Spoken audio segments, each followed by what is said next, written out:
Luna here, and today we're here to find out, can you beat Dragonage Origins with only the Mabari? We haven't been giving the real hero of Ferelden the love and respect he deserves during these solo runs, and I aim to correct that. First, the rules. We must avoid having party members whenever possible, other than the Warden, who must be present in most situations, and obviously our Mabari, Barkspawn. Non-party allies are allowed. Any companions the game forces us to take along must do the bare minimum. We'll set their tactics to wait and remove their gear, with the exception of body armor because I don't want YouTube to freak out, but we'll give them clothing or bad armor. They can't pick locks or disarm traps. However, Barkspawn has limitations. He gets no skill points because Bioware was not on board with a doggo throwing grenades or making potions. And most characters insist on speaking to the Warden, so the Warden must serve as his voice and treat baker. As such, the Warden may invest in Cunning along with the Coercion and Herbalism Skills, but cannot participate further unless the game forces it. If Barkspawn falls, it counts as a game over and we must reload. I put this in because there are battles we could win after losing Barkspawn by allowing non-party allies to finish the battle if the Warden is still up, and that isn't in the spirit of a solo run. If an optional quest requires us to take companions along, it must be skipped. Conversely, if a mandatory quest doesn't allow us to bring Barkspawn, the challenge is temporarily suspended and the offending section will be completed normally. No glitches or gameplay mods. Official DLC is allowed, but I only own the Stone Prisoner DLC on this account, so most DLC items are unavailable. Before we go any further, I'd like to take a moment to thank our channel members. In the You Broke the Tip jar tier, we have Ginger Knight, Forgotten God, and Ugu the Monk. In the bigger tip jar tier, we have K Plays Music and Games and Blackwood.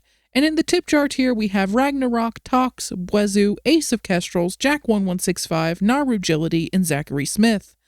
Thank you all so much for your support. It's keeping this channel alive through whatever the algorithm is doing at the moment, and is even more appreciated given the world right now.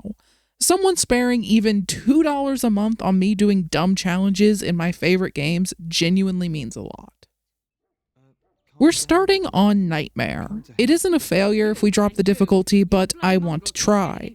We can raise the difficulty after lowering it, but it's easier to follow the run if the difficulty isn't yo-yoing, so if it drops, it'll stay there. Casual massively boosts our healing, resistances, attack, defense, and damage, while reducing enemies' resistances. Normal removes our bonus resistances and healing, and enemies' resistance penalties, but still gives smaller attack, defense, and damage bonuses. Hard removes those, reduces our healing, and boosts enemies' resistances and tactics. Nightmare reduces our resistances and increases enemies' resistances further. Higher difficulties also increase enemies' physical and mental resistances, which make crowd control effects less likely to work, and reduce the effect's duration when they do work. We don't have many options for our build. As I mentioned earlier, Barkspawn gains no skill points, so we don't have to worry about those. The Warden will be allowed to invest in Coercion and Herbalism to help Barkspawn by crafting treats and handling speech checks, but that's it. I originally planned to only raise Coercion and pass it off as Barkspawn growling or using puppy dog eyes, but the Mabari crunches we get when entering camp wouldn't have seen us through higher difficulties, and the game almost plays itself on casual, so staying on a higher difficulty, even normal, with crafting help from the Warden seemed more fun. The Warden is a warrior of human noble origin, so we get Barkspawn as soon as possible. The Warden can't help with locks or traps, and they gain skill points at the same rate Barkspawn would if he gained them, as he's a warrior too. We'll avoid talents that give the Warden health or defense passively. It's fine if it's a mode that they have to turn on, we'll just never turn it on. But we'll avoid passive ones to prevent them from tanking. Beyond that, their talents don't matter. The Warden will dump attributes into Cunning. It's needed for coercion and some other speech checks, actually. And beyond that, it's fairly useless for warriors, which is perfect since we don't want the Warden to be competent in combat. They will get some health just from leveling up, and they do get more as a warrior than they would as a rogue or a mage. Honestly, ideally, we would actually want to pick a mage for this, because then we would still gain skill points at the same rate as Barkspawn would if he gained them, and we would be squishy. It would be ideal.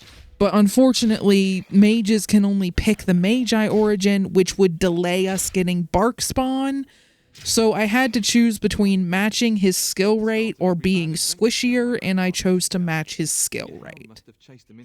As for Barkspawn's talents, he only gets one every 3 levels, and I'm unsure if he can use tomes.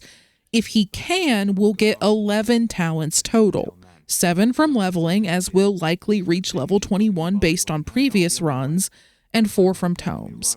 On PC, this would be more talents than he can assign, which makes me suspect tomes are off the table. But on console, Barkspawn has access to warrior talents in addition to Mabari warhound talents.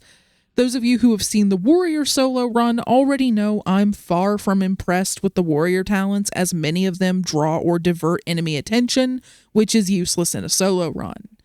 I would have preferred rogue talents. Play Dead is right there, although Barkspawn's version of Below the Belt would be horrifying. In light of that, we'll be focusing on the Warhound talents. Normally, we would start with Fortitude and Growl, as Barkspawn would be a higher level by the time we recruited him on the way to Lothering. But in the Human Noble origin, he starts at level 1 with only Growl, which lowers the target's defense so they're easier to hit. The next talent is Dread Howl, which stuns nearby foes. Then we get Combat Training, which improves crit chance, attack, and armor, similar to if we'd mastered the combat training skill humanoids have. After that, we get Overwhelm.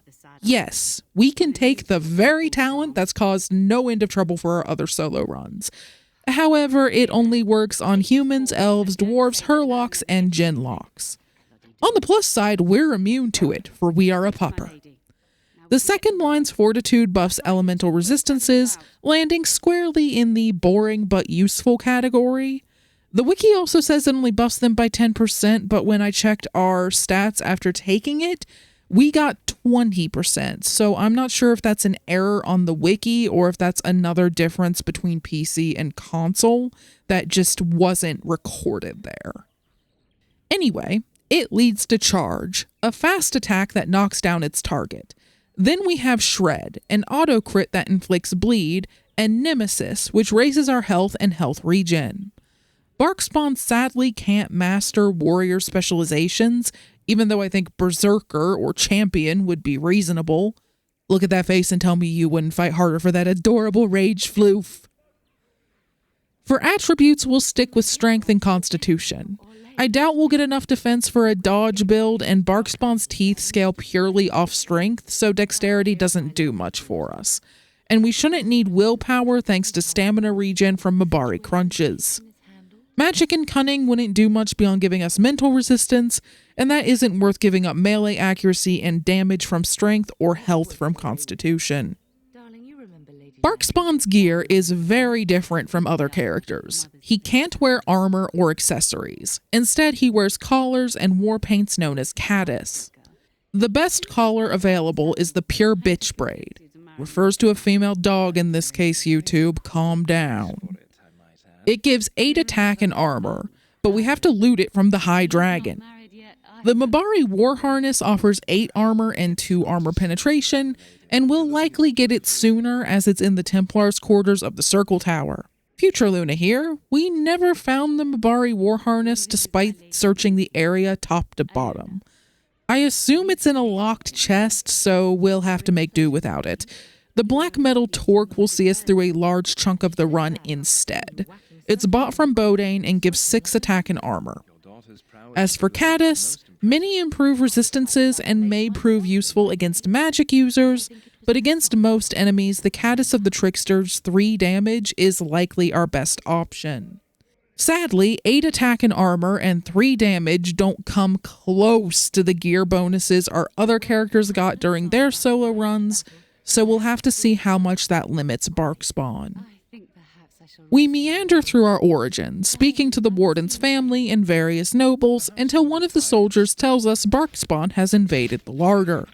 We head there to find Barkspawn has cornered a bunch of rats and watch as he tears them to shreds. Best not to tell Nan. She's upset enough as it is.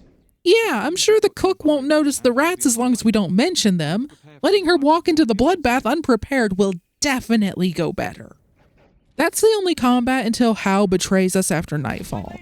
Without Barkspawn, the Warden may have been slain in her sleep, but he wakes up his human and does his best to get her out of danger. We lure soldiers to us to avoid alerting too many at once, but we still have to use the Warden and her mother as meat shields far more often than I'd like. There's not a whole lot we can do in combat right now beyond basic attacks. We have Growl, but we only use it as enemies are closing in for the most part, as we could get 1 or 2 attacks in the time it takes for the Growl animation to play. We ration our potions since we won't have access to a merchant until Ostagar, and the Warden won't be able to craft until she takes the Herbalism skill, likely at level 6. We could take it at level 3 to have it in Ostagar, but we're waiting until Lothering as we wouldn't be able to use the camp for infinite treats until then. I accidentally used an extra potion during a skirmish with the lieutenant right before we fled to save and heal. Barkspawn's speed allows him to flee if there's enough space. Surviving enemies will heal, but we can whittle down groups by eliminating one and running away, which is how we got rid of the lieutenant's minions. If we'd saved that last potion, we'd have been able to rip apart the lieutenant now that he's alone, but with only 1 potion left, we couldn't. We kept getting him to a sliver of health and losing. We eventually got him to attack the Warden, allowing us to use our potion and a growl and get a couple flanking attacks before he turned back to us, which was just enough to win. He was the last opponent between us and Ostagar, where Duncan takes Barkspawn to make room for Alistair, Jory, and Davith. And no, we can't get a second Mabari by helping the Kennel Master, although we can get XP and money by bringing him the flour he needs to treat the hounds. We could get twice the money and XP by pressuring the Hound Master, but this feels like the last playthrough to do that in. Frankly, from a roleplay standpoint, we should turn the reward down entirely, but that gives up the money and XP because Bioware were quite cynical when they made Dragon Age Origins, apparently. Granted, they were preparing to bend over for EA, so maybe the cynicism was called for. We're skipping the wilds because we can't bring Barkspawn. I tried beelining to the archive and returning to Duncan in the hopes we could get rid of Jory and Davith and go back to the wilds to complete the remaining fights with Barkspawn, but the wilds are locked off after the joining, so I loaded back and finished the wilds with Alistair so we could turn in side quests from there later. Sadly, Barkspawn didn't get any XP from the wilds, so he has to take on the Tower of Ishal at level 3. For comparison, our other solo characters started the tower at level 4 or 5.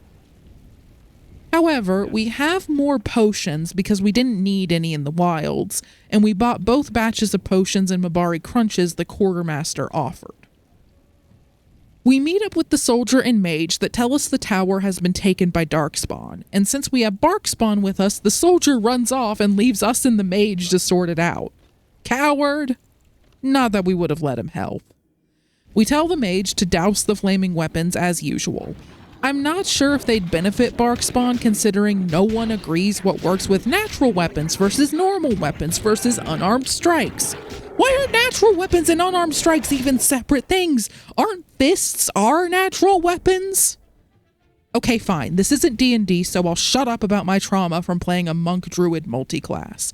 The point is, I'm not risking the mage helping by giving Barkspawn fire damage. The enemies outside the tower give us a hard time.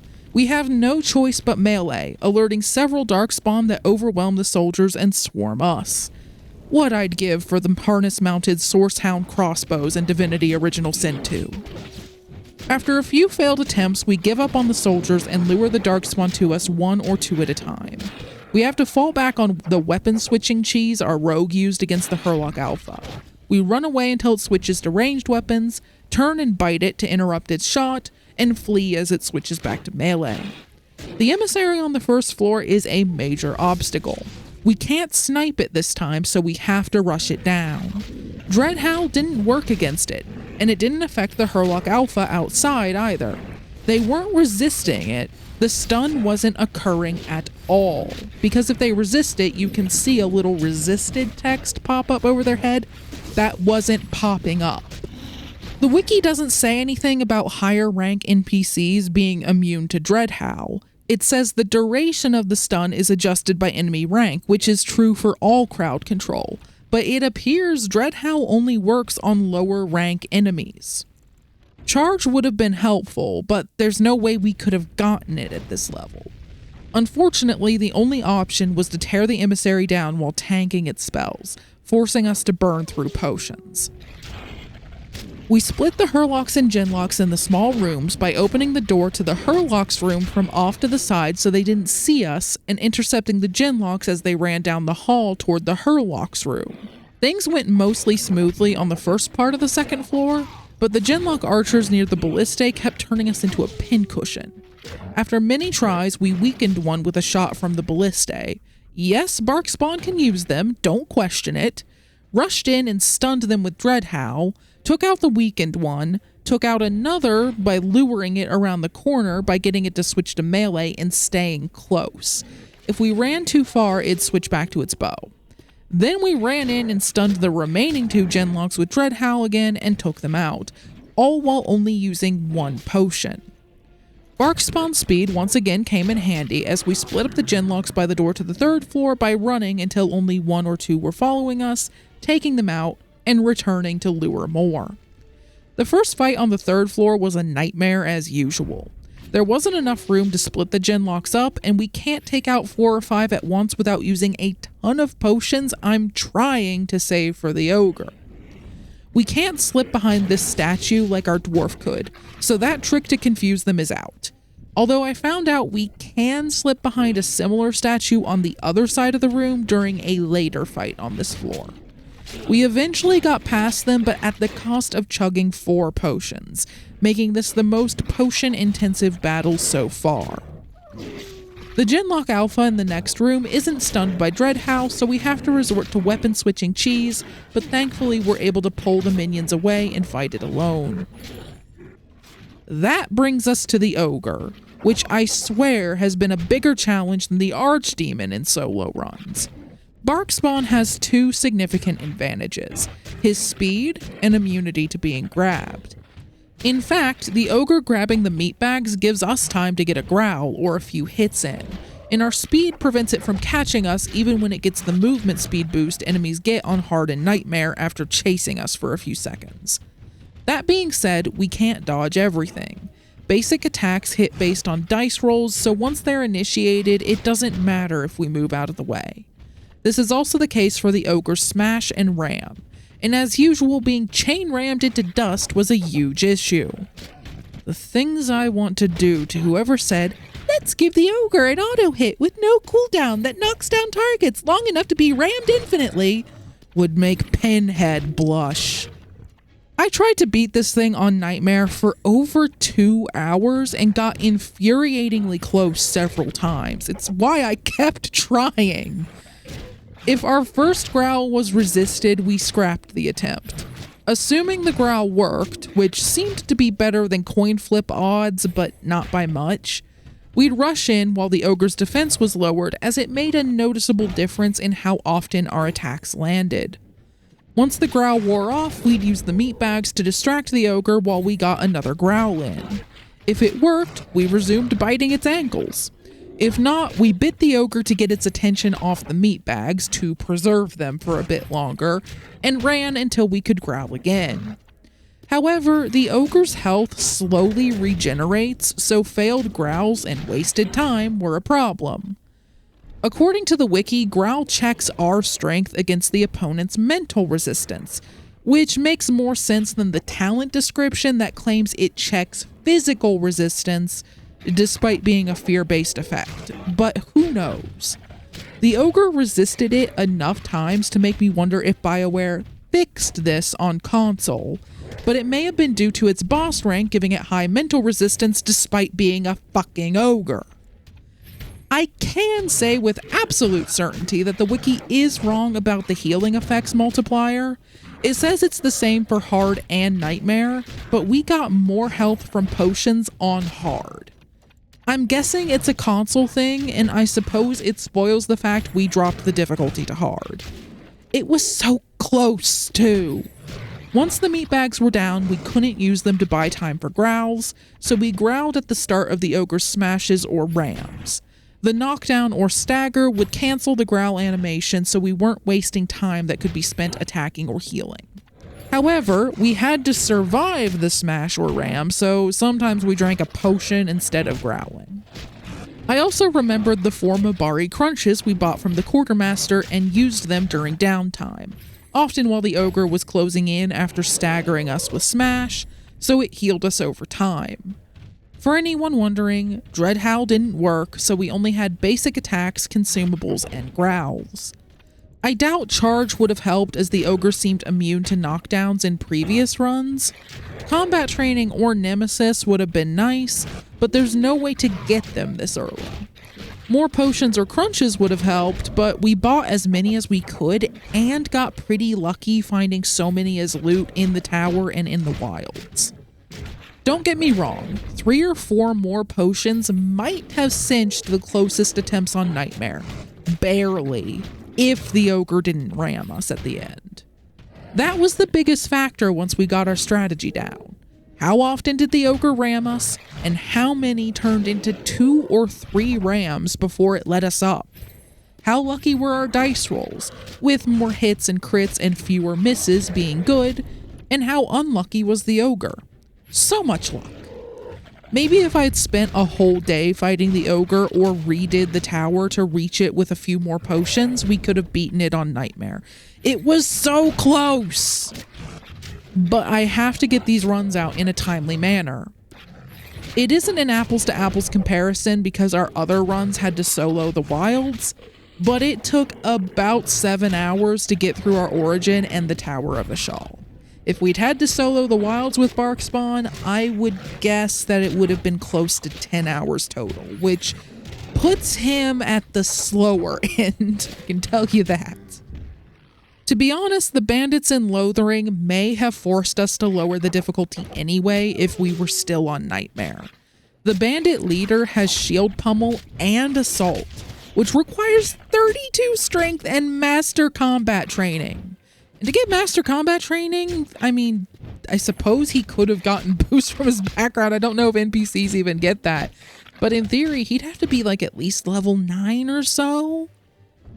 I don't know why Bioware put an elite warrior, at least for this point in the game, with minions right after a boss fight. Or why a random bandit preying on refugees in a backwater is so well trained. We got a couple greater health potions from the ogre's room, but we don't have enough health to fully utilize bigger potions yet, so some of that healing is wasted. We split the group by running into the village to trigger the treaties conversation and the confrontation between the priestess and the merchant, which is the only reason we got past the bandits on hard.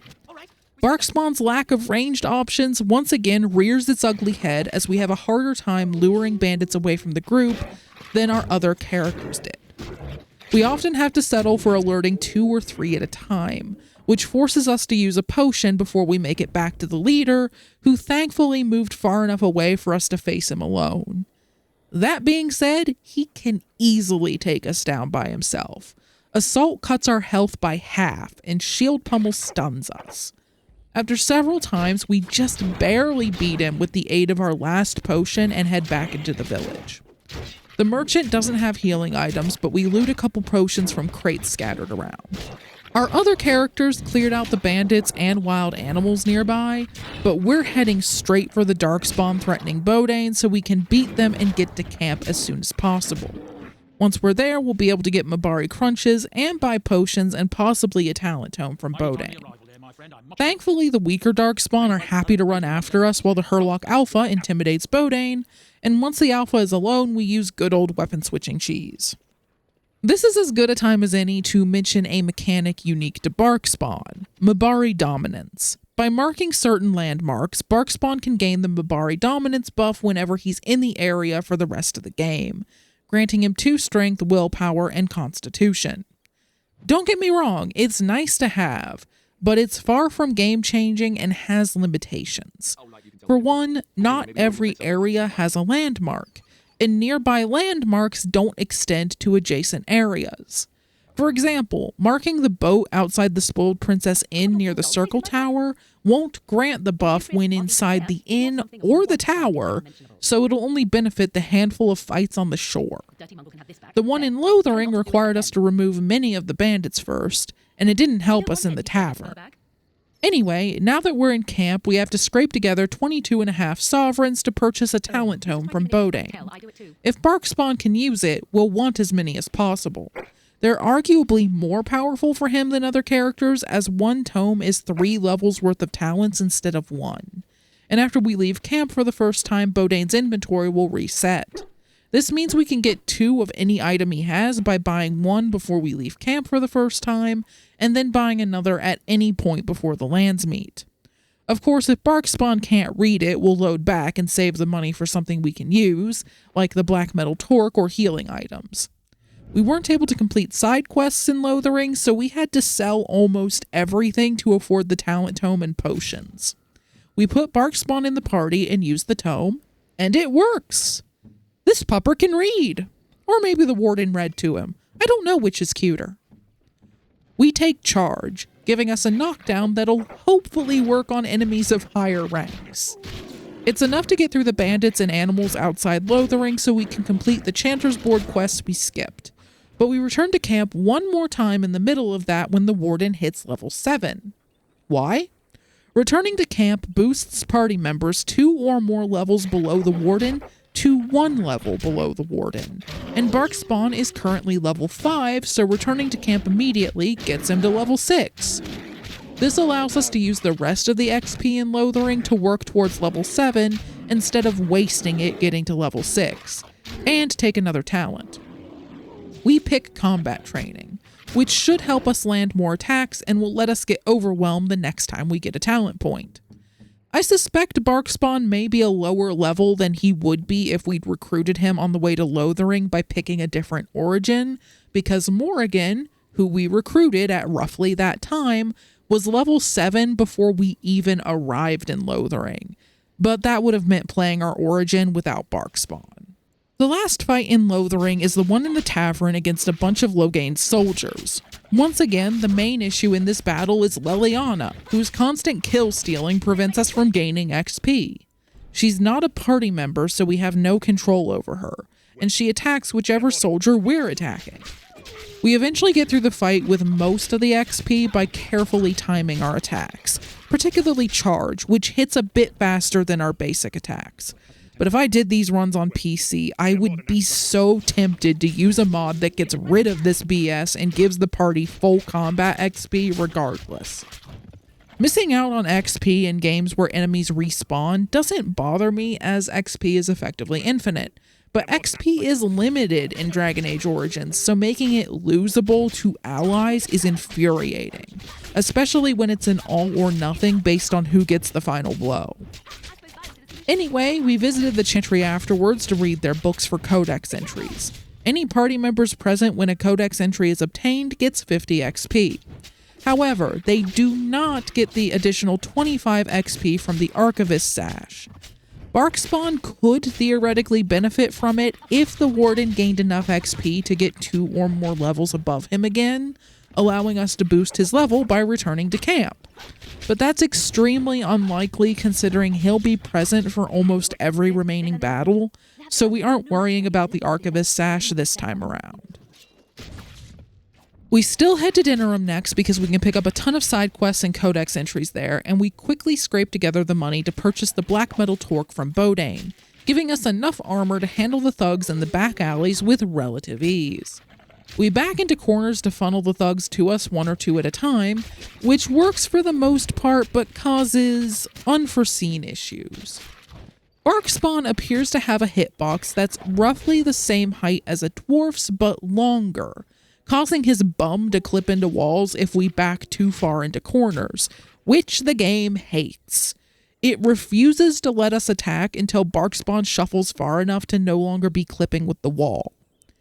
Barkspawn also has an annoying tendency to stop attacking whenever his target moves the tiniest bit, possibly due to the short range of his attacks, and he has no animation for certain status effects, like when he's pinned by pinning shot, so he just freezes in place. This can make it difficult to know what's going on at a glance, but we still have the status effect icons to give us a hint. Even for statuses he has animations for, there are differences. For example, he isn't sent flying backwards during certain knockdowns, he just drops. This all adds up to make Barkspawn subtly different from other characters even before considering his unique talents and gear. We can't defeat the Warden trap in the Pearl yet. The Assassin's Mark gives them more than enough damage to put us down before we can heal, but the Warden has enough coercion to deal with the White Falcons. The battle with their captain takes a few tries because the guards on our side kept stealing our XP, but we had no trouble surviving the fight. We head to Honleith next. This area has been an early game staple in previous solo runs, largely due to the Harvest Festival ring in the Helm of Honleith, which we sadly can't put on Barkspawn.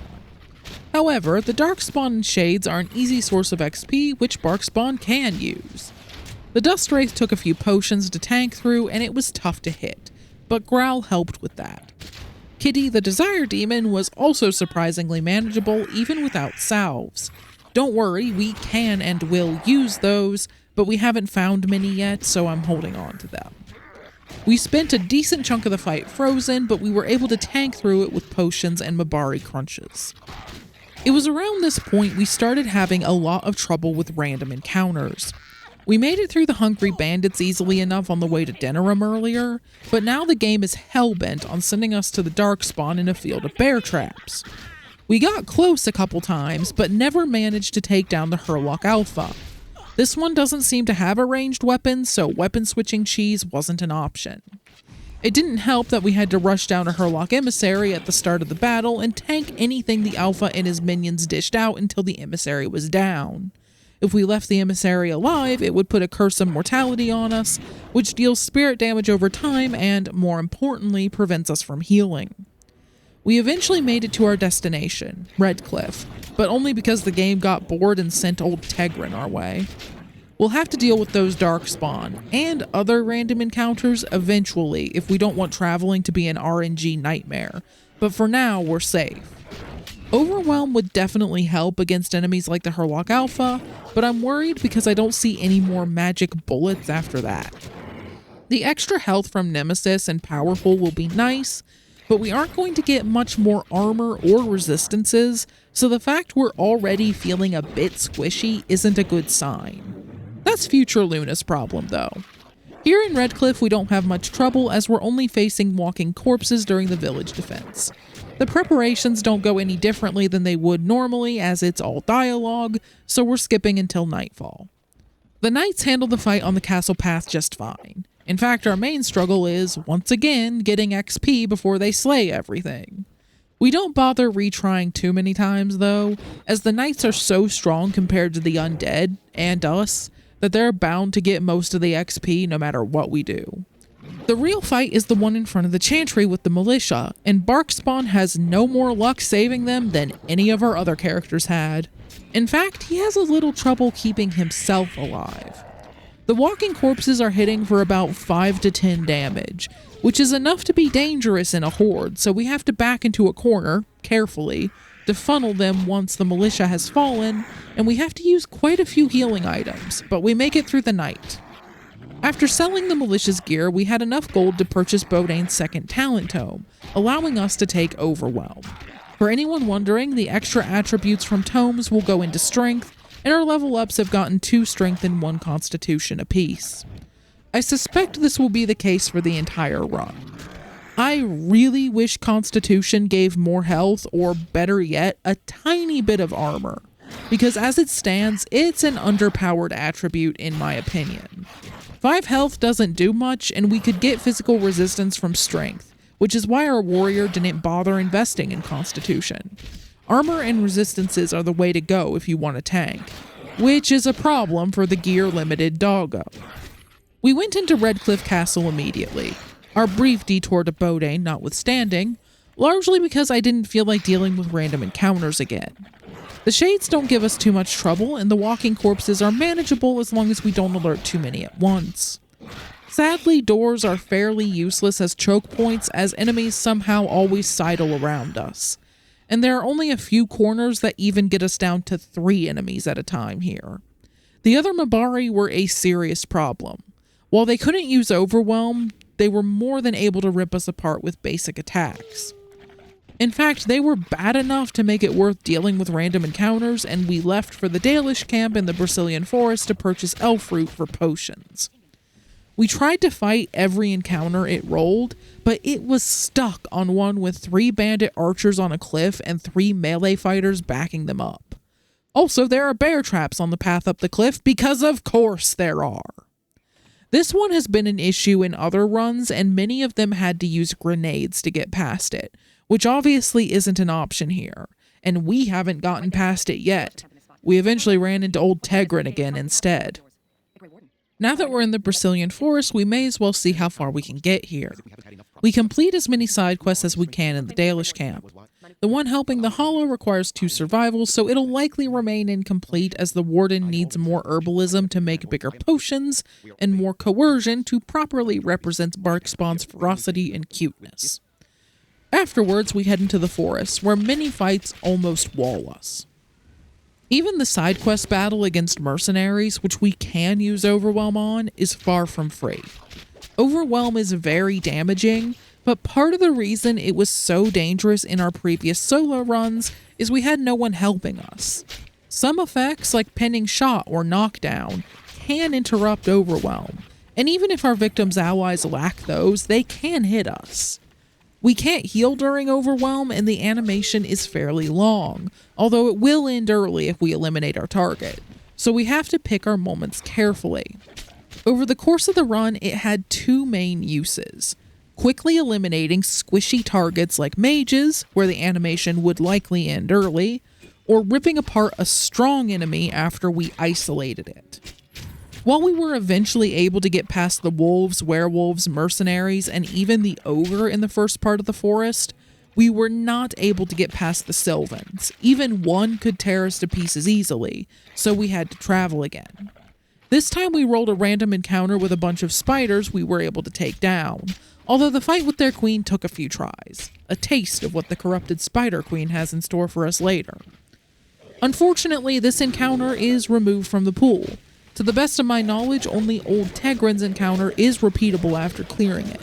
This means we're more likely to run into encounters we're having trouble with as time goes on, and old Tegrin may become the only reason we can get anywhere. Unfortunately, we have to travel a lot for the next part of the run, which largely consists of side questing since we can't get further in the forest or Redcliffe Castle, I don't want to get locked in the Circle Tower yet, and the enemies outside Orzammar are giving us fits. We attempt to save some refugees, lose them before approaching the emissary because we can't pick the other darkspawn off from a distance, but we get XP for trying. The emissary actually wasn't too bad this time around because Overwhelm is pretty good even against strong mages, but the minions were just not fun. Then we return to Disarm and clear out the Crimson Ores and the Warden trap in the Pearl. Dragonage Origins level scaling is likely helping us. The level of enemies is set when we enter an area for the first time, and if we leave and come back later, they will stay at that level even if we leveled up while we were away. However, the level scaling may work against us in the long run as new enemies get more powerful, as we gain levels while we don't gain that much. Sure, we gain strength and constitution and may get a talent, but we've already gotten our most notable talents and our gear isn't going to improve much either. Thankfully, this isn't a Bethesda game, so most enemies won't scale infinitely. Zones have level ranges, and most can be out-leveled with enough effort, but some in-game zones may be a problem. Hell, we're still having trouble with the darkspawn in a field of bear traps. I swear during our other runs there were 4 of them. 1 Hurlock Emissary, 1 Hurlock Alpha, and 2 Genlocks. But this time there were 2 Hurlocks on top of that. I got fed up with running into walls everywhere we turned and dropped the difficulty to normal, which got rid of the 2 extra Hurlocks, allowing us to beat the encounter. The Alpha was still a challenge, but manageable. It makes me wonder how many other combat encounters have additional enemies on higher difficulties, because as far as I can tell, that's not really mentioned on the wiki anywhere. Maybe it is for individual encounters. Maybe that's where it's at. But it should probably at least be mentioned on the difficulty page. With the difficulty lowered, we returned to Castle Redcliffe and dealt with the Mabari that were in our way. Shred helped. I underrated it when I played Dragon Age Origins as a kid. While it takes longer than a standard attack, it's an auto crit, although not an auto hit, so it can miss. And it causes bleed damage equal to about 25% of the auto crit's damage, which ticks 3 times over a few seconds. If the target can bleed, which pretty much means if the target isn't undead or a demon, it's effective. It also makes me wonder why dual weapon experts bleed is so worthless when Bioware clearly had a working example they could have copy-pasted. I could see weakening it since dual weapon experts bleed applies to every hit, but not to 1 damage. The Revenant in the courtyard took some potions, but we were able to withstand it well enough. I'm more worried about swarms of enemies than one strong opponent. At least we can heal if we're only being hit by one thing. We finally got Caddis from the kennel we cleared out. For now, we're going to wear the Hacken Winter's Breath since the Desire Demon we're about to face uses frost spells. Speaking of which, like every non-mage, Barkspawn has no choice but to kill Connor in order to avoid a segment where we'd have to play as Irving, Jowen, or Morrigan. In theory, we could have played a Mage Warden and let them handle it so it could have at least been a team effort, but that would have required us to play through our origin without Barkspawn, so that was a no-go. The fight against the Desire Demon isn't too bad. Between our Caddis and the Fortitude talent, we have 50% frost resistance, a Spirit Bomb helps against its basic attacks, and a Warmth Bomb more or less neuters the Rage Demons it summons near the end of the battle. Oddly, its Cursed Dance works on Barkspawn, which has implications I'm going to flee from at the speed of light. We return to the forest, and between our higher level and the fact we're now on normal, we can handle the Sylvans. That being said, they often require potions, and lesser potions barely do anything for us now. Our other characters relied on some combination of defense, resistances, armor, stealth, and crowd control instead of health. So a lesser potion was a decent heal, even toward the end game. Larger potions were a luxury they rarely needed. But this isn't the case for Darkspawn, and this is why Barkspawn and Darkspawn is occasionally confusing. Larger potions were a luxury they rarely needed, but that isn't the case for Barkspawn. A lesser potion is barely worth the time it takes to swallow them unless we have a chance to chug several. In many modern games, healing items and spells heal a percentage of the target's max health, possibly in addition to a flat value, keeping weaker heals relevant through the whole game. I've also seen games use flat values for weak heals and percentage ones for stronger heals, so the balance can be tweaked in various ways. Dragon Age Origins, however, uses flat values plus a percentage of spell power for its heals, so having more health doesn't improve them, and it simply isn't worth dumping a ton of points into magic for it, at least not for a non-mage. This is also the case for health regeneration, so Mabari crunches are falling off too. Double-baked Mabari crunches heal more injuries, debuffs from being KO'd, but not more health, at least as far as I could tell. If they do heal more, it's very slight. And Nemesis's health regen won't help much despite being doubled on console. It's a glorious 1 health every few seconds. I think Bioware had an inkling Barkspawn was too squishy, which is why he has talents that improve his armor, resistances, health, and health regen. But they didn't give him enough to put him on equal footing with a humanoid warrior that's well equipped as far as tanking goes. Larian would have given him full armor, crossbows, and probably enough spells to roleplay a hellhound that devours souls and farts fire, but that ain't what Bioware had in mind. Don't get me wrong, Barkspawn is great at rushing down mages and rogues and eviscerating them before they have a chance to act. And with a healer backing him up, he can serve as a tank if needed. But solo? He's got the survivability of a rogue with the abilities of a warrior, which ain't the best combo to say the least.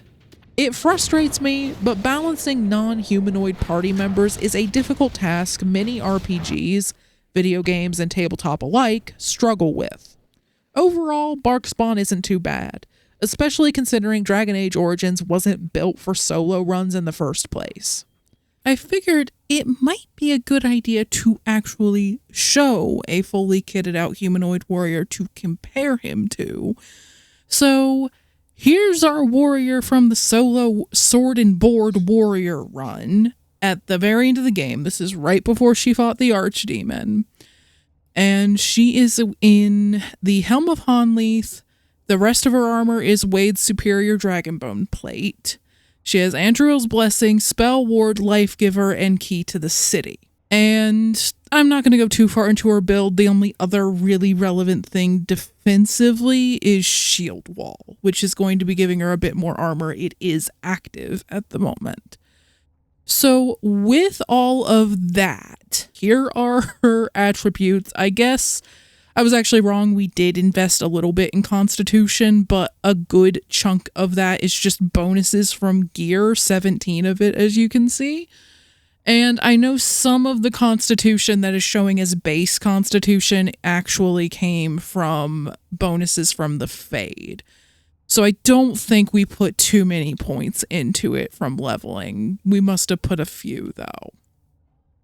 But point is, spoiler alert, she has more Constitution than Barkspawn is going to have, even though Barkspawn was dumping into it consistently, partially due to the Fade, which is Warden specific, but also just because her gear is giving her so freaking much. It's even giving her a decent chunk of magic, willpower, and cunning, which she did not invest in at all.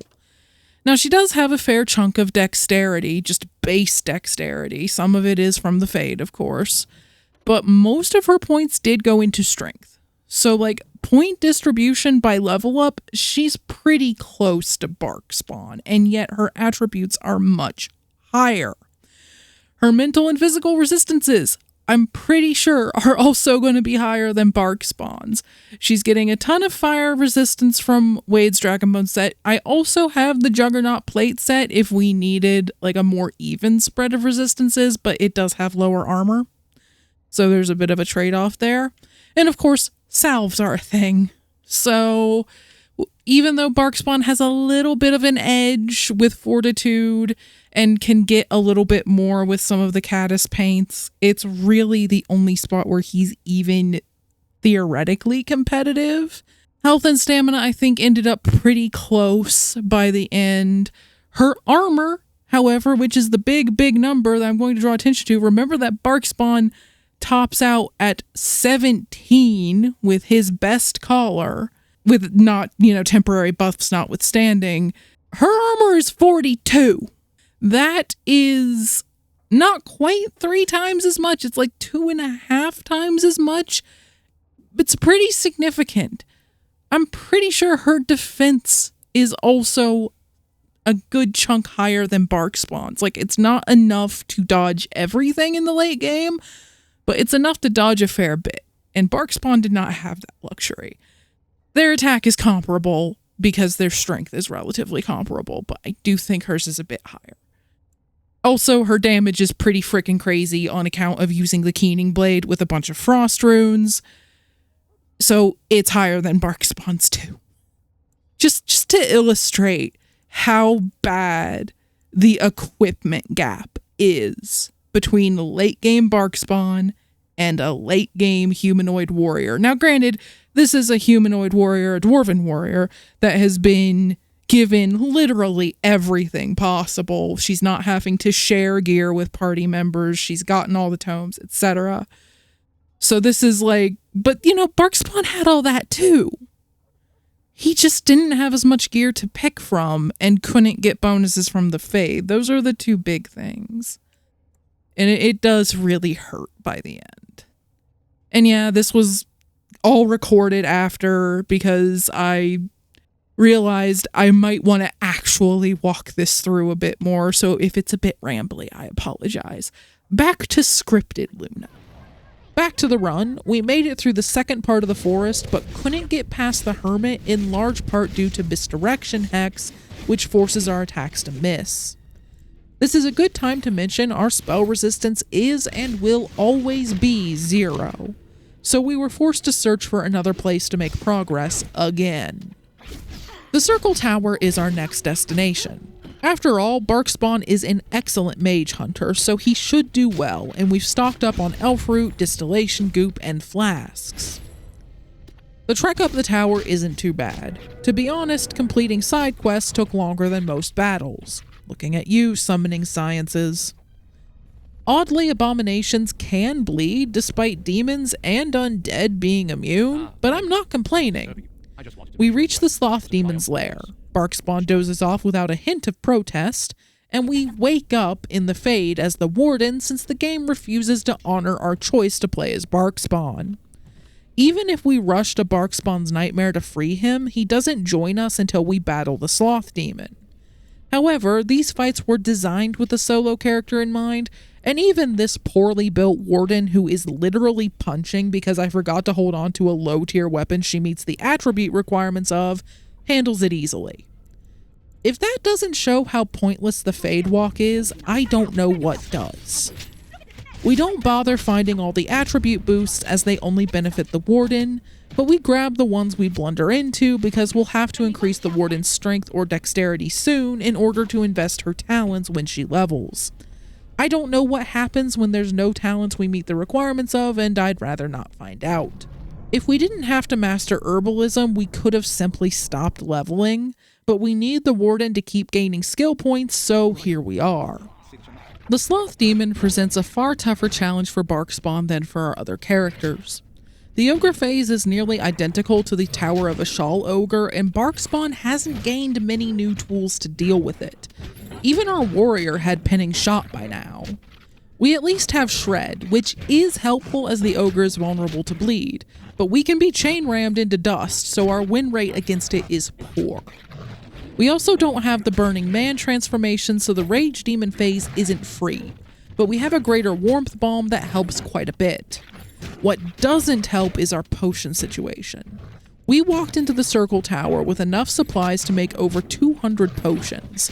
I should have bought another stack of flasks to make it 300 though, because we only have about 40 potions left at the start of the Sloth Demon fight. That may sound like a lot considering our other characters' potion chugging rates, but Barkspawn needs way more potions than they did, and I'm worried we won't have enough to get past Uldred. And of course, I forgot to keep a save from before we were locked in the Circle Tower, so turn that worry into sheer panic. There's no way to get more supplies, so we have to ration potions for the first time since we left Lothering. The Abomination phase isn't too bad. It can be knocked down and bled, unlike many of the other phases that are immune to at least one of those, although it can do decent damage with Triple Strike. The Shade phase is far more troublesome. Between its evasiveness and aura of weakness, we have trouble hitting it, and it can drain our health with Slam. Growl helps us hit when it isn't resisted, and Charge can knock it down, but it's immune to bleed, so Shred isn't worth our time. The animation is longer than a standard attack, so it's better for us to try to get 2 of those in. The final phase is a crapshoot. A Spirit Balm helps against its Spirit Bolts and Telekinetic Cages, but we're out of Ice Salves for its Winter's Grasps or Blizzards. Although our Fortitude talent and hack on Winter's Breath Caddis gives us 50% cold resistance even without a salve, so there's that. We left the Fade with 12 lesser potions. Thankfully, we can find a few potions on dead Templars along the way to Uldred, but there are also enemies between us and the Harrowing Chamber. We have no choice but to use a few lesser potions against the random Drake chilling outside the Sloth Demon's lair. The Dragonlings are more manageable, but still dangerous if we alert all of them at once. Did I even mention these in other runs? I don't think I did, which should tell you how much more trouble Barkspawn is having. At least dread how it works due to their low rank. Then we have more abominations to deal with. And while the ones lower in the tower weren't an issue due to the lack of potion rationing, we have to be more careful to get past these ones without healing. After them, we have to battle several shades and a greater rage demon, and while we can split them up by running away when they spawn and then returning, we still have to use a couple potions to get past them as we are out of warmth bombs. I am eternally thankful Greater Shade's Misdirection Hex is bugged.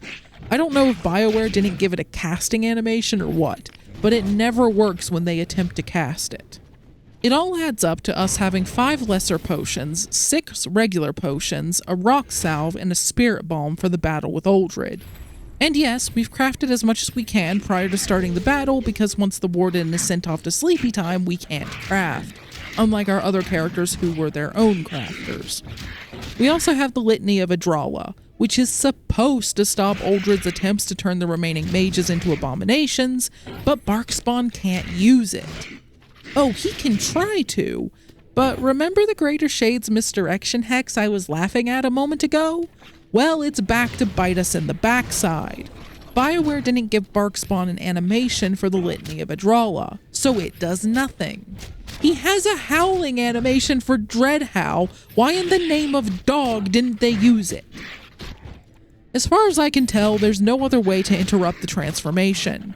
Even on the rare occasions we staggered Uldred with charge, they continued. Since we can't stop Uldred from creating abominations, the number of abominations we have to deal with is roughly doubled, and we must annul the circle. In theory, we could save Irving by eliminating Uldred quickly, but that isn't happening. Between not having enough potions, which is entirely my fault as I didn't buy enough flasks, and having to deal with extra abominations on top of Uldred, we can't win this battle on normal. It's deeply frustrating. We could win if I'd bought more flasks or if the litany worked, but as it stands, our options are to drop the difficulty to casual or restart the entire run. The fight is a joke on casual. We don't even have to touch our regular potions and beat the whole thing with 5 lesser ones, in large part because that healing bonus that casual gives us suddenly makes lesser potions viable again. I really don't want to stay on this difficulty, but I can't afford to scrap over 20 hours of progress. So I broke the rules and put the difficulty back on normal after Uldred because I didn't want the rest of the run to be a snooze fest. I apologize.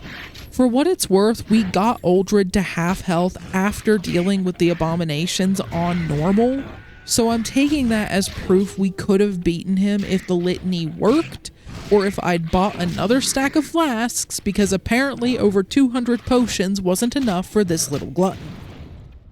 After restocking on crafting supplies, which costs a chunk of change now that we need expensive ingredients for stronger potions, we head to the Frostback Mountains. We've gained a few levels since we were last here, and the Warden now has the 2nd rank of Herbalism, so we can make as many regular potions as we need. And we finally get into Orzammar without too much fuss. Also, since this is the first time we've entered the city, any fights here will be properly scaled unless we wander off to do something else. We didn't make the whole region weaker by visiting the Frostback Mountains early. Unfortunately, Barkspawn can't complete the regular proving matches, as the first 2 require the Warden to solo them, which is a shame considering the last 2 can be completed by him, as one is a team match where we can choose him as our second. The dwarves don't bat an eye at this, remember that for later. And the last one involves the whole party. This means Barkspawn must side with Balin, as he cannot complete the provings for Haramond. However, he can complete the optional proving fights as they are all team battles. Very hard team battles with blood mages, champions, and crossbowmen with scattershot, but team battles nonetheless. We'll come back to them in a bit. First, we have to clean up a few fights around Orzammar, mostly with Carta thugs, but there's also a revenant in the royal palace we soundly defeat.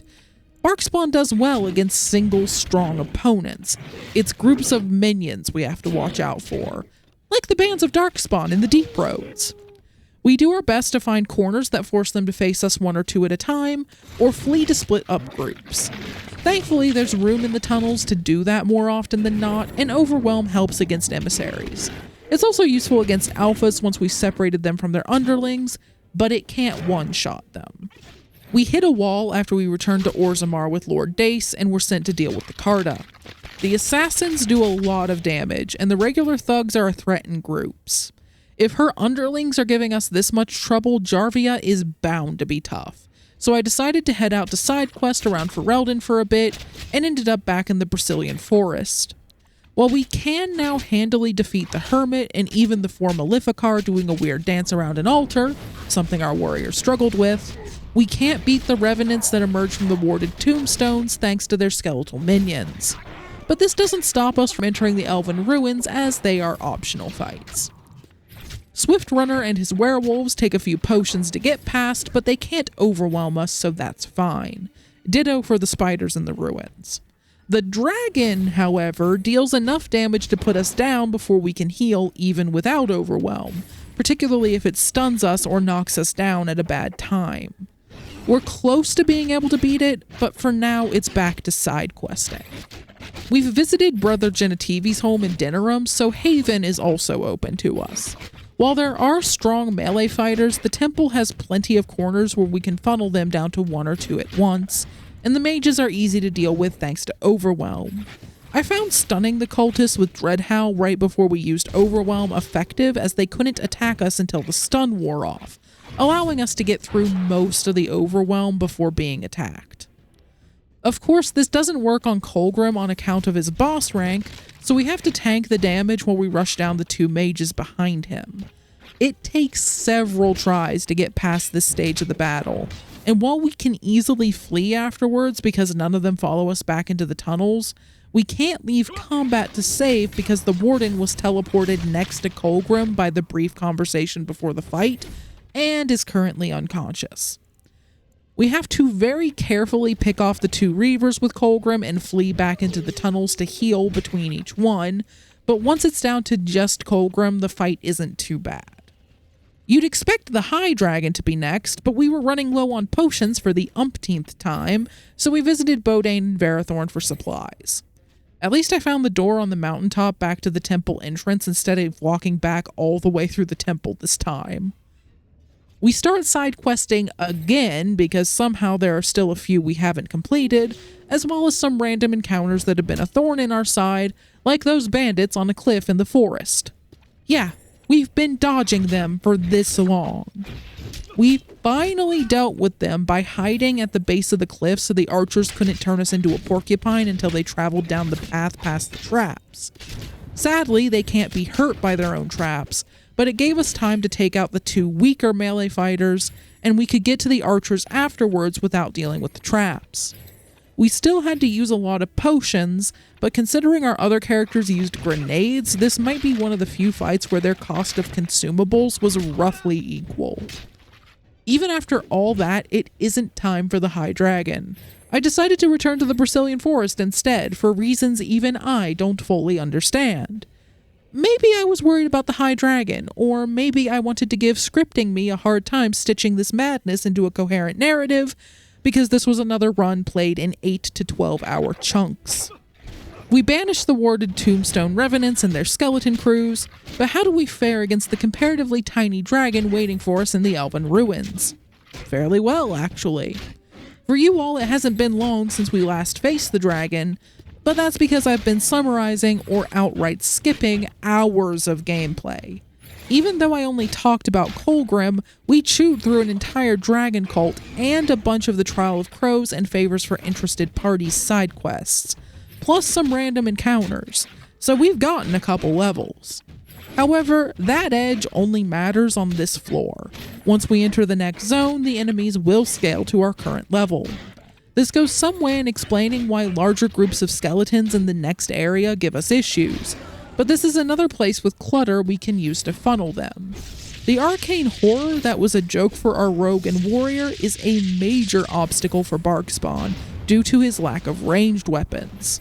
Salves don't help against paralysis or misdirection hex, so we had to flee to wait out hexes a lot. I was worried the arcane horror would always teleport before we could melee it, but it stopped after the 3rd or 4th teleport, so we whittled it down between hexes. For once, shadow werewolves can't do much on account of Barkspawn being immune to overwhelm, So we're moving on to Zathrian, who, despite not being all that deadly, can certainly be annoying with his misdirection hexes. We have salves to reduce most of his other spells' damage, and once we gnaw through the Sylvans, we aren't in much danger of being taken out as long as we keep our health topped up. Overwhelm also ignores misdirection hex, which helps. Now it's time for the High Dragon. So far, only our warrior has meleeed it, and they had more armor and fire resistance than Barkspawn, so I was worried. But it turns out High Dragons have a hard time targeting Barkspawn in melee.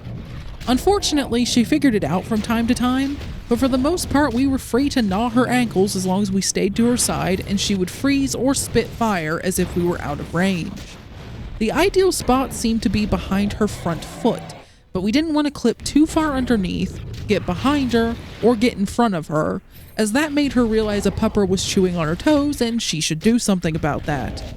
We're also immune to being grabbed, but since Barkspawn isn't knocked back as much as other characters when he's knocked down, he was far more likely to take multiple hits from the High Dragon's swipe if we stayed in front of her for too long, unless he resisted the knockdown and was staggered instead, which would knock him back out of it. Shred's bleed was effective, but it was all we had besides basic attacks, so the fight took ages. The gauntlet to the urn was a formality, although Barkspawn had to fight a specter of himself and a specter of the Warden that was far more competent than the real one. Shrieks attacked the camp afterwards and were once again forced to control the Warden. Alistair was geared up because he'll handle a couple fights later, and I was sick of his stuff cluttering up our inventory. It's not like it matters how well party members are equipped if they're sitting on their hands at camp. It doesn't even matter now because their tactics are set to wait, and that holds true even when they're not in the party. Barkspawn's tactics, however, are not set to wait, so we just have to keep the Warden alive while he handles this kerfuffle. We let the Warden throw a few punches for funsies, but they don't do much. We head back to Orzammar at long last, but we aren't done faffing around. We have to complete the optional proving matches. The warriors were more dangerous than the mages, which we overwhelmed at the start. Nearly all the combatants are lieutenant rank, so Dreadhowl doesn't work, and the two-handed weapon wielders have Indomitable, so they're immune to Charge's knockdown as well. We have no choice but to heal through their attacks as we slowly tear them apart, and staying alive while 3 of them were hitting us is tricky even with the levels we've gotten and the pure bitch braid we looted from the High Dragon. We hit level 16, bringing us to 49 strength and 32 constitution, but 17 armor just isn't enough. Our rogue's in-game set, the Felon's Coat, Helm of Honleith, and Superior Dragon Skin boots and gauntlets, grant 21 armor, not to mention the attribute resistance and defense bonuses. Hell, with the Reaper's Vestments, Magus War Boots, and Life Giver, a mage can reach 17 armor without the rock armor spell, not to mention the Arcane Warrior specialization that lets them use magic to meet strength requirements of heavier armors, or the defense bonuses from gear in the Arcane Shroud spell. Also, random tangent, but when else will I have a chance to mention this? I put down the Arcane Warrior specialization during the Mage solo run, but a commenter pointed out the specialization makes stamina and stamina regen bonuses benefit mana and mana regen, making certain armors more attractive for them. Back to this run. By the time we were down to 1 opponent, Overwhelm was usually off cooldown so we could finish the fight with it, but we used tons of potions, including potent ones, so these matches essentially traded money for XP. Probably not the wisest trade, considering levels will only help a bit, and that's assuming we can outrun the scaling, but hey, content. Now to the battle I was desperately putting off. Jarvia. Remember when I was complaining about how much we struggle against multiple high damage opponents about a minute ago? Well, this battle has tons of assassins, not to mention Jarvia herself. It was at this point we started using rock salves. I avoided them because they're supposed to reduce movement and attack speed by 40% and only provide 5 armor and a bit of physical resistance. Frankly, it isn't a great trade even in a full party where you might not need the tank to attack all that much, and I figured it'd be useless in a solo run because there isn't much use in living longer if it slows our ability to remove threats. However, the attack speed penalty is bugged, or maybe it was removed intentionally and they forgot to update the description, who knows. It only brings us to 22 armor, so we're still squishier than I'd like, and it takes several attempts to put down the Carta. There's no clever strategy. We do our best to remove the underlings, especially the assassins, as fast as possible, but we can't always run after the archers. Not only does the rock salve slow us down, the archers have a tendency to retreat over tripwires scattered around the arena that knock us down, leaving us easy prey for Jarvia. Ideally, we take out each wave of opponents while Jarvia is using her bow, as she is far less threatening with it than with daggers. Next, we have the boss rush in the deep roads. We've fought more than enough Darkspawn, so I won't bore you describing fights against them unless they're difficult. The Deepstalker Matriarch gives us a little trouble, again due to our low armor, but she's manageable. The Ogre Alpha is another story. Unlike our other characters, we can't fight it at range, so clearing out the tunnels to give ourselves room doesn't help much. It takes a few tries to get an attempt where it doesn't make us one with the stone with its skull. The Darkspawn in the Orton Tig put up a better fight against the spiders this time. We're at a higher level. Maybe they scale up more than the spiders? We don't have trouble with either, or the spirits lurking around, but the golems do give us some minor issues. I can't overstate the amount of potions we're chugging. It's a good thing Barkspawn doesn't need much gold for gear, because I think all of it will go towards potion ingredients. Speaking of, we find Ruck, a dwarf who was exiled to the Deep Roads some time ago. He's the only merchant that sells infinite deep mushrooms, which we need to craft Mabari crunches. While crunches don't heal as much as I'd like, they heal over time, so we can eat it right at the start of combat and attack more times between chugging potions for a while. So we buy a few stacks of them from Ruck. We also fight the Fade Beast from the Asunder quest, which is basically a glitchier version of Uldred, and we beat it handily. So there's further proof we could have beaten Uldred on normal if I'd brought more potions into the Circle Tower. The Corrupted Spiders give us some trouble thanks to their higher damage. They're also often backed up by emissaries that, at this level, have spells like Telekinetic Cage or the good old Curse of Mortality, which doesn't help. Thankfully, the Corrupted Spider Queen doesn't have emissaries backing her up, or it may well have been impossible for Barkspawn. We have a Greater Nature Salve that gives us 60% nature resistance, which is very helpful against her stacking Poison Spit spam. The Caddis of the Mountain Father would have gotten us to the resistance cap of 75%, and its 20% spirit resistance might have been useful against the mages and demons that kept locking us in telekinetic cages, so in retrospect I wish we'd bought it from Wade, but here we are.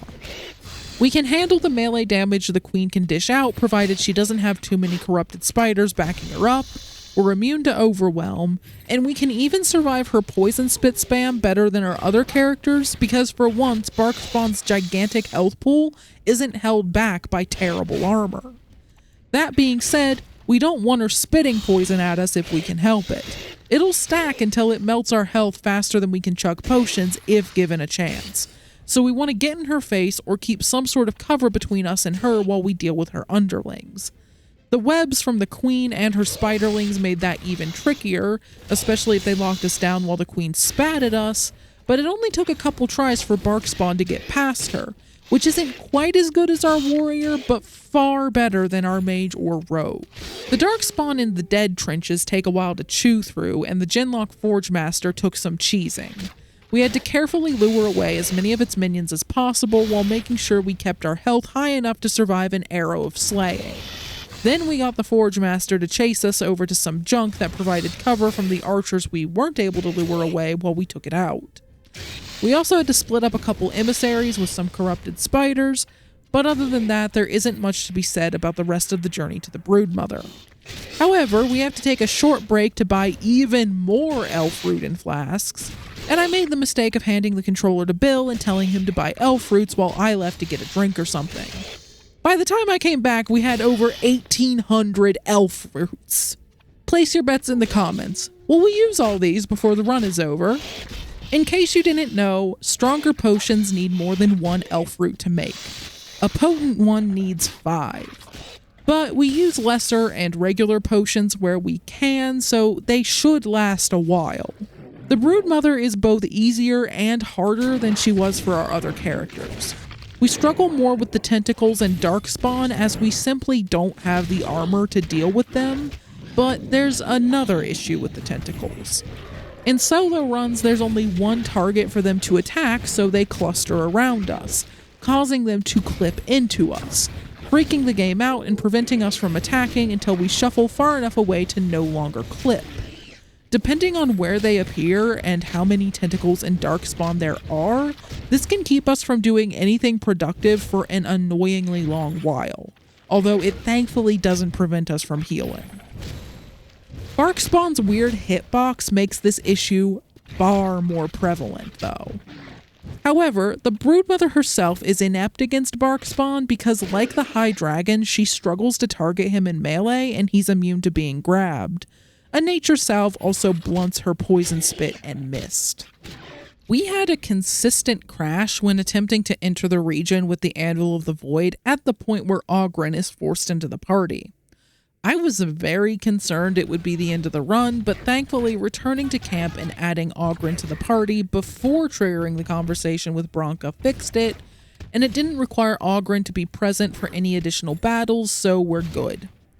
After putting Ogre in the worst body armor we had on hand, removing his other gear, and setting his tactics to wait, we delved further into Caridin's Gauntlet of Traps, which is more a gauntlet of golems and spirits, but on we go. We struggled against the golems more than usual, yet again due to our pitiful armor and lack of ranged weapons, but the Spirit Forge mini-boss wasn't even a speed bump. Bronca, on the other hand, was. Thankfully, she wasn't as bad as Jarvia, but we struggled to get more than one of her 4 golems down before losing the 2 golems on our side. All the golems, even the non-lieutenant ones, were immune to stuns and highly resistant to knockdowns, ditto for Bronca, so we had hardly any crowd control. Thankfully, we could use Overwhelm on Bronca to deal a decent chunk of damage while healing with a Mabari Crunch, but only once the golems were down.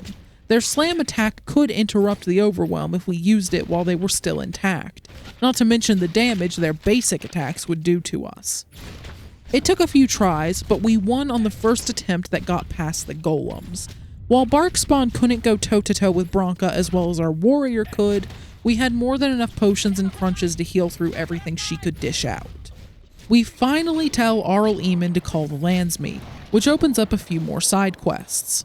While we're wandering around Denerim completing them, we battle Gaxkang the Unbound. Thank you to the commenter who pointed out that's a K and not an H in his name. I struggle with this font, but according to Bill, you are correct. It's still a weird name, though. It was also a difficult fight. Even with Spirit and Ice Salves, it can annihilate us if it freezes us on low health or uses Curse of Mortality. Thankfully, its casting slows down if we can make it through the initial barrage. I suspect it runs low on mana and spams its cheaper spells like Winter's Grasp as soon as it can afford them instead of waiting until it has enough for more devastating spells. It used its first, and only, Curse of Mortality on the Warden before she was KO'd in the winning attempt, and we only had to survive a few cones of cold before it was reduced to Spirit Blasts, Winter's Grasps, and a couple misdirection hexes that delayed things. Its melee form hit like a truck but didn't have any debilitating spells, so we were able to easily heal through it, but it was difficult for us to hit. In one of the few fights Precise Striking's attack bonus would have been useful, as Gaxkang is highly resistant to growls. But we never had a spare talent point for Precise Striking because I wanted to test Bravery to see if its crit chance when surrounded was bugged like the wiki says. I didn't notice an increase in crits after taking it, and we were often surrounded, so I'm inclined to say it's bugged. Barkspawn doesn't get anything for beating Gaxkang other than XP, but it was fun. I noticed less of a difficulty spike against the guards in House Estate than I did during the Warrior run, and I'm not entirely sure why. Maybe it's because Barkspawn wasn't tanking the world up to this point, so I was more used to splitting them up instead of just marching in and screaming, "Come at me!" We often had more than enough room to simply run away until we left combat, and then turn around and alert 1 or 2 guards at a time. Overwhelm was also useful, and most of the guards are low rank, so Dread Hal worked. Even Hal wasn't too bad once we eliminated his guards. He was essentially a worse Jarvia, and one Overwhelm bit off about 1/3 of his health and probably most of his face. Sir Cothran met the same fate, although she took quite a few more hits. All we had to do was fall back into the hall so she'd leave most of her archers behind in the main room. I'm not going to bother with the Deventer mages in the alienage. They haven't been an obstacle in any solo runs, and Barkspawn is exceptionally good against mages. We also fought Flemeth for Morrigan, but she's identical to the High Dragon we already beat. While editing Luna shows footage of that scuffle, let's talk about Barkspawn's level. He's currently level 19, and the Warden has almost an entire level on him, but remember, we would need to have 2 levels on him to level him up at camp, so it just shows how big the XP gap is between the Warden and pretty much every other party member more than anything else. The Fade stands out as the largest Warden-only section, but places with Codex entries only the Warden can access, like Arl Eamon's estate, also contribute a bit to the XP gap, as well as the fact Barkspawn skipped the Wilds and lacks the Archivist sash. I think it'll be enough to stop Barkspawn from reaching level 21, meaning he'll finish the run 1 or 2 levels lower than the others. Thankfully, it shouldn't matter much. Even the talent we'd get at level 21 wouldn't have anywhere useful to go, but I felt it was worth mentioning. That brings us to the Landsmeet, and by extension, the duel. A bullshit set piece that must have been the baby of one of the devs, because there's no way to avoid it even if we win the vote by a landslide. Why do I sound especially bitter about it this time?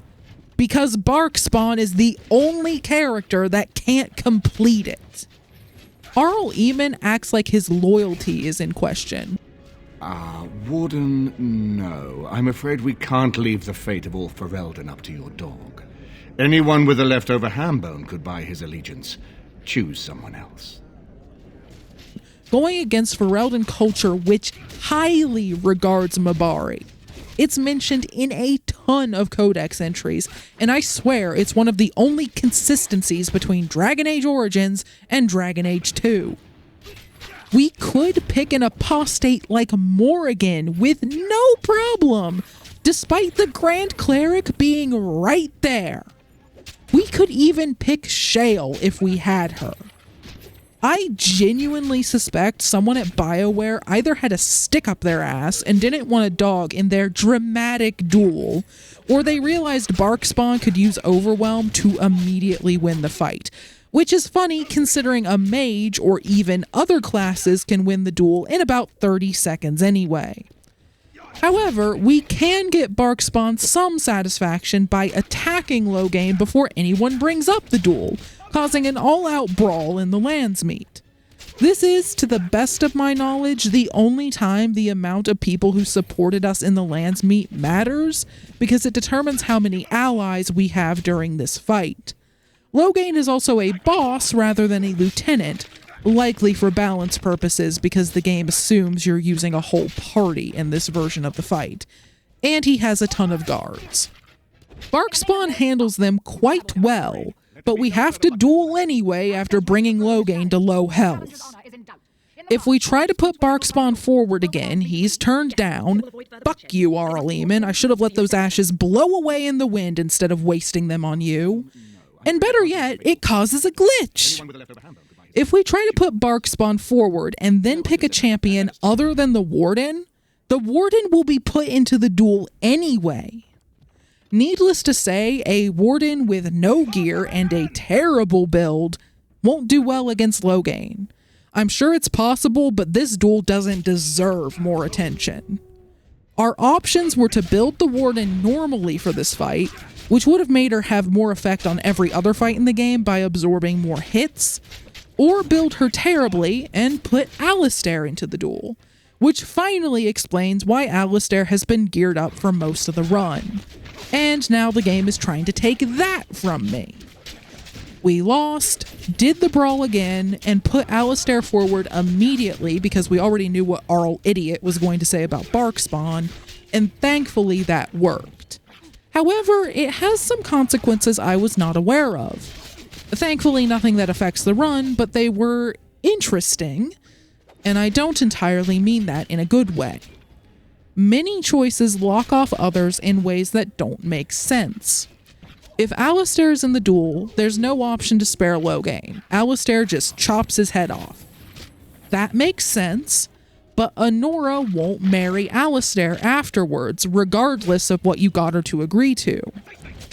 I would say this also makes sense, as Alistair just executed her father, except she will marry him if the Warden executes Loghain at Alistair's insistence. Is there that big a difference between Alistair killing Loghain and him strongly advocating for the Warden killing Loghain? To me, there isn't, and Honora should either marry or reject him in both cases, which may make marriage between them impossible unless a way to convince Alistair to let Loghain live was added. Maybe by pointing out the honeymoon would be very awkward if he was instrumental in his father-in-law's death. But I've been told I react to these things oddly, so feel free to chime in. Also, there's no way to say, I'll marry Alistair and become queen if Honora doesn't want it, as there's no way to circle back to that dialogue. You have to choose Alistair or Honora after the marriage agreement falls apart. Enough of this Game of Thrones wannabe drama. Back to Barkspawn saving the world. The Darkspawn in Redcliffe are simple enough to beat, provided the emissaries don't put a curse of mortality on us. And while the Ogre Alpha isn't exactly easy, it's nothing we haven't faced before. Once we're in the castle, we visit Bodane for the last time and purchase more crafting components. While we didn't buy elf roots here, we bought some on the way to the castle, so yeah, we used up all 1800 Bill bought. And we bought the last talent tome. We don't need it, but why not? We're forced to play as the Warden upon arriving in Disarm, and once again Morrigan, Alistair, and Ogre do nothing because they've been set to wait. Barkspawn runs off to chew on Darkspawn while we stay near the others and punch the few Darkspawn that head our way, and then regain control of Barkspawn and leave the other three to guard the gate.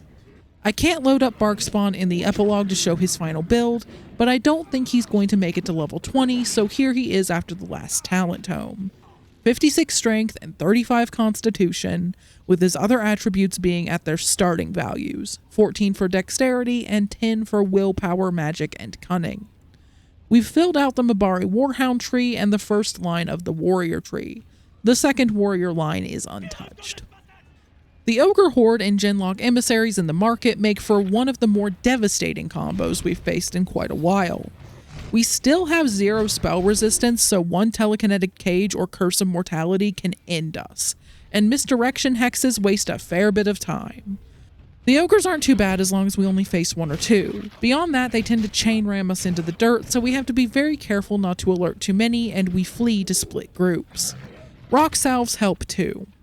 The Darkspawn general hits hard and occasionally stuns us with crits. We have to lure it to avoid alerting a ton of ogres along with it, but we get past it after a couple tries. The general in the alienage is a fair bit tougher on account of being an emissary, but we can avoid fighting it until we clear out most of its minions by simply waiting around the corner from the first gate the ogre smashes down. And the emissary will stay back while most of the incoming ogres and grunts run forward. It takes a while because there are entirely too many waves of grunts, but once the emissary is on its own, we can take a lot of its health away with Overwhelm, Charge, and Shred before it casts anything.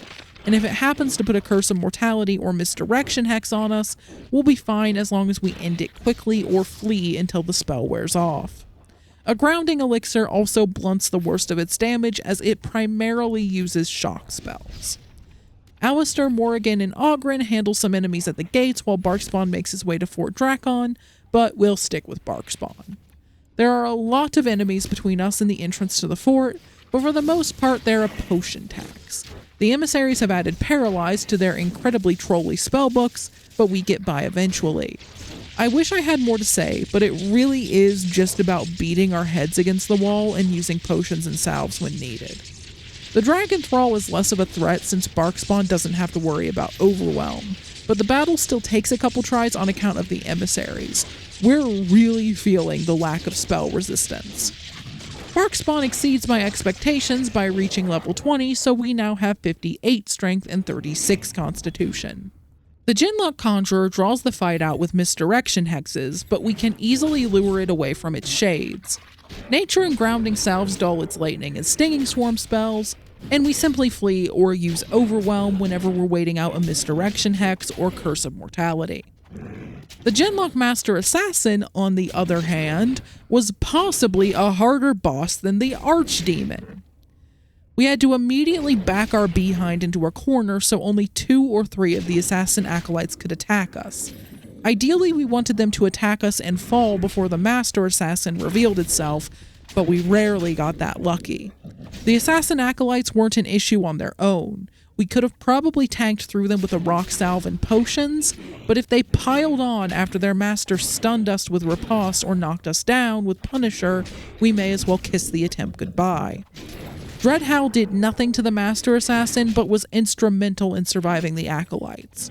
We couldn't risk using Overwhelm until the Master was alone, as the Acolytes would almost certainly end us before it was finished.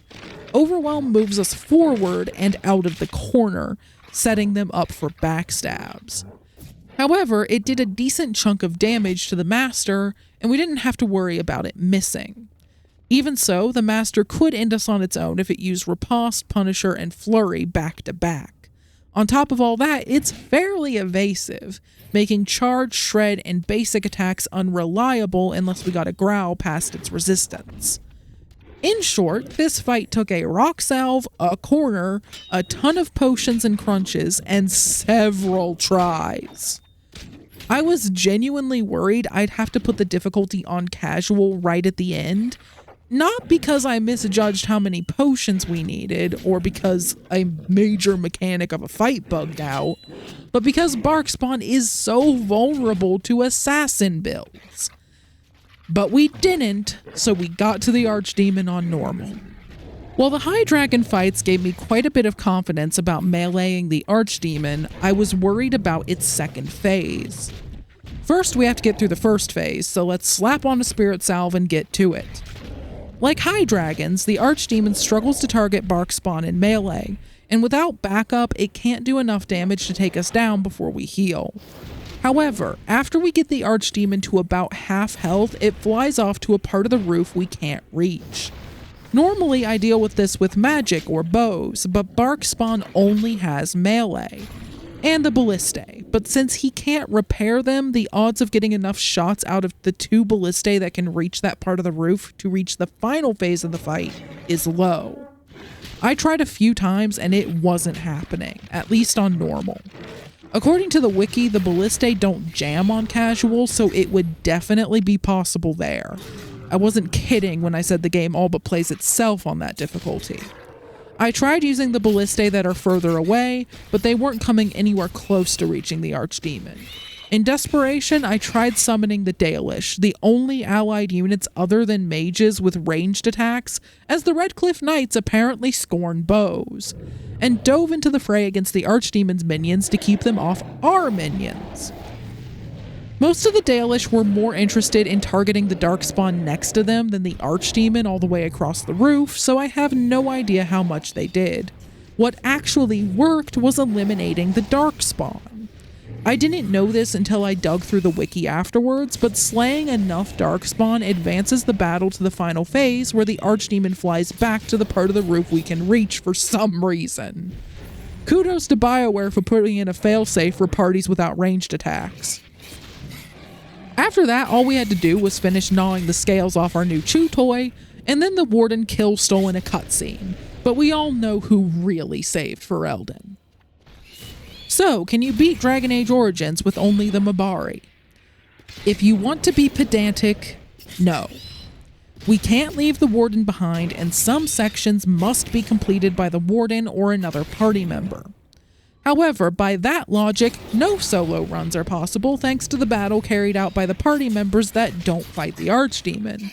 So if we cut Barkspawn a little extra slack in the Wilds, Fade, and Duel, he can absolutely solo the rest of the game. So in my mind, the answer is yes, you can beat Dragon Age Origins with only the Mabari. Sadly, this is where we must leave him. To the best of my knowledge, the later games lack a fully playable Mabari, and we can't take him along in Awakening because he's busy making puppies in Denerim during the events in Amaranthine. Seriously, that's canon. Or at the very least, it's in his codex entry in Awakening according to the wiki. While we send our heroic doggo on a well-deserved vacation, I'll take a moment to do the YouTuber thing where I beg you to like and subscribe and share these runs with anyone you think will enjoy them. The almighty algorithm has been displeased lately, so it's all very much appreciated. I also have a Blue Sky where I post as these runs go public, so if you've subscribed and rung the notification bell and all that jazz and you still aren't seeing my runs, that's where to go. Memberships are also a thing if you want to support the channel further, get your name in the opening credits of challenge runs, and get access to new runs as soon as they're uploaded. Usually a few hours or days before they're public, but it can be up to a week early. I'm working on a Grim Dawn without Masteries run, but it's taking a while, so I'll get other runs out in the meantime. I'm not sure what the next one will be. I might put up a poll, so keep an eye out for that. More than anything else, thank you for watching to the very end, and I'll see you in the next run.